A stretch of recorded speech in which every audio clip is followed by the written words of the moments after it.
Welcome to lesson 38, Electromagnetic Induction. Here's the plan for today. Here's the core insight. We know a moving charge in a magnetic field gets pushed sideways. That's last lesson.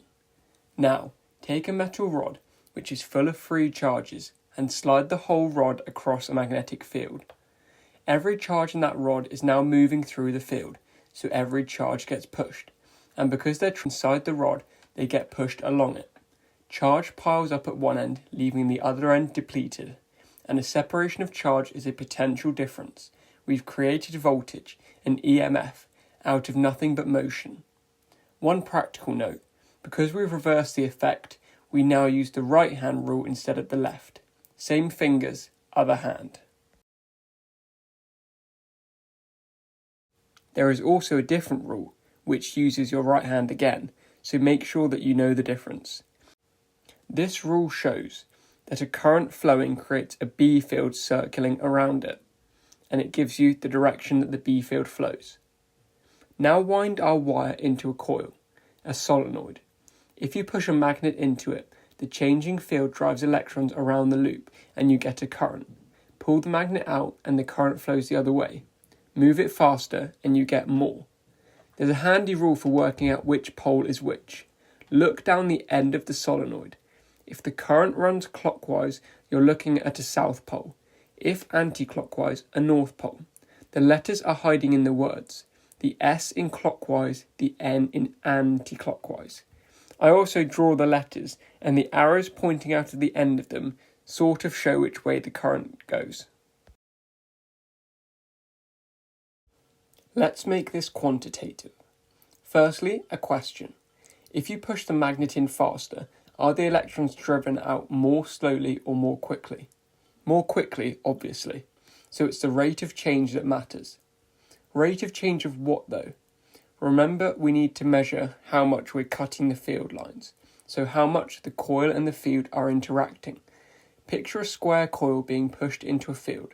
When it's only halfway in, fewer field lines pass through than when it's fully in.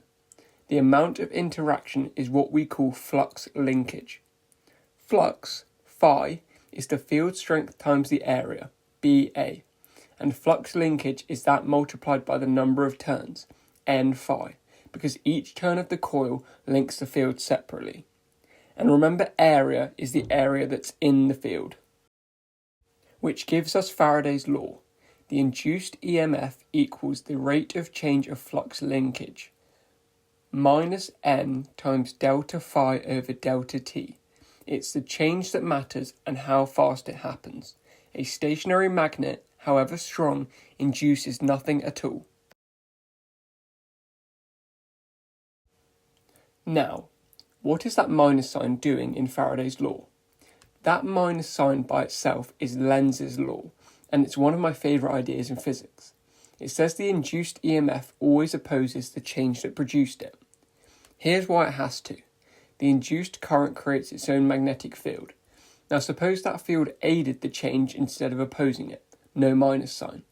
Then it would drive more current, which would create more field, which would aid the change further, round and round, escalating forever. You'd get energy from nothing, and the whole thing would run away and blow up. Conservation of energy forbids it, so the response must always oppose. And you can literally feel this.